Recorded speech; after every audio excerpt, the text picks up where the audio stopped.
Generative AI and Ethics Part 2. In this video, we're going to deal with a critique that says you shouldn't make creative works like art or music with generative AI because it amounts to stealing. I'm going to push back in 4 ways. The first way is that a prompt is a creative act. So let's deal with the easy case and the hard case. In the easy case, I am using the AI to substitute for my own physical labor. So I come up with an idea for a painting, and I want to paint some green birds on a blue tree. This is like my innovative idea, right? So I say, hey, generative AI, make me a painting of some green birds in a blue tree. In that case, I'm literally just using this as like a digital tool instead of me doing the physical labor, but it's like my idea, right? I don't think it's controversial to say in that case, I am creatively expressing myself. I came up with this idea, and it's just a tool like a paintbrush that helps me express my idea. A slightly harder case is I want to paint in someone else's style. So I say, AI tool, give me a green bird in a blue tree in the style of Picasso. Does this amount to stealing? Well, one question is, did Picasso ever make that painting? The answer is no. So it's still my creative work, being inspired by someone using their style. These are not thievery. Like there's no matter of copyright or patent here. You can paint in someone else's style. It's like a thing you can do.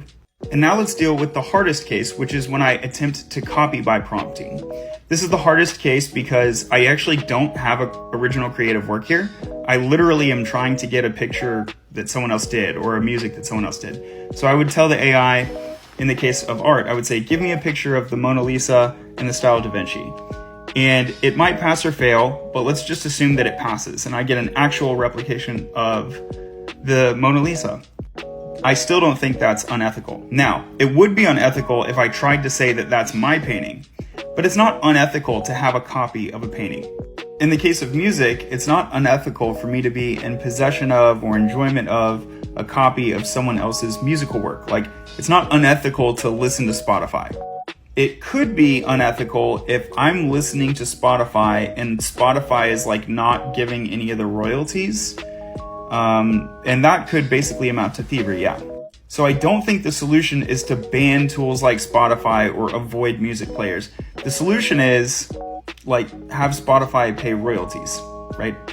So you as an end user of a generative AI tool, if you test the particular tool and it succeeds at literally copying, maybe just don't do that. And if you do that, definitely don't claim that it's yours. And if you do that, then like maybe check if they're giving royalties to the original like data sources as applicable. This brings me to pushback number 3. There's this assumption that the data sources are copyrighted, which is almost always not entirely true. In other words, almost all of the major generative AI tools use a mixture of open material and not open material. In some of them, it's all open material. So in those cases, like there would be no royalty to remit, right? If the origin data is public domain or open source itself. So I really want to push back on this presumption that origin data is closed data. If you demonstrate that a generative AI tool is based on closed data and none of the royalties are remitted, like that's probably bad, and like maybe avoid that tool. But we shouldn't blame the category of generative AI for things like that. What about this concept of being someone's musical clone? So you're not literally copying them, but you are adopting their style, and there seems to be something unoriginal or deficient about it. Is that grounds for saying that generative AI is unethical? I want to push back on this and say the answer is no. So here I want to say like, yeah, fine, maybe being unoriginal in a sense is worse than being original, or flipping the cup, like maybe being innovative and original is cool. I think that's true. Also, you as the media consumer have every right to your preferences. I think often I don't want to listen to some music where the person is trying to sound like someone else, although like a good cover song has its place.